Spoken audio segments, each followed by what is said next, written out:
Hello, I'm Vidya, your tutor. Let's learn Nelson Mandela Long Walk to Freedom together, step by step.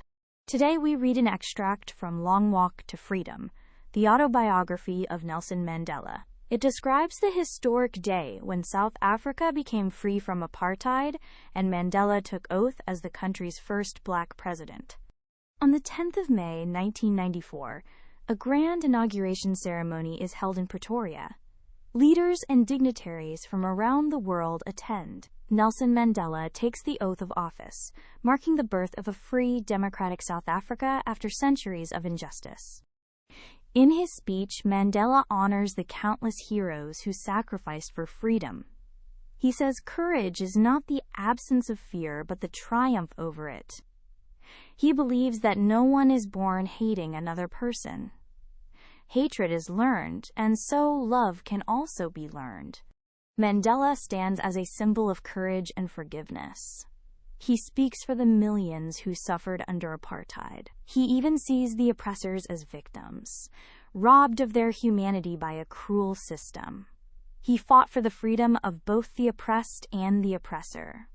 The central theme is freedom and human dignity. Mandela explains that apartheid wounded the nation deeply. He speaks of his twin obligations, to his family and to his people, and how the struggle forced him to choose his people. His message is one of courage, sacrifice, and forgiveness. Let us learn some new words. Apartheid, the system of separating people by race.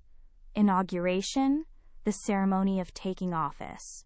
Comrades, companions in a struggle. And oppression, the cruel and unjust use of power. To recap, in 1994, apartheid ends and Nelson Mandela becomes South Africa's first black president. He honors those who fought before him and reminds us that courage means overcoming fear. The chapter celebrates freedom, dignity, and the power of forgiveness. Great work! Keep learning with Vidya and visit CBSETest.com for free lessons, worked examples, and practice tests.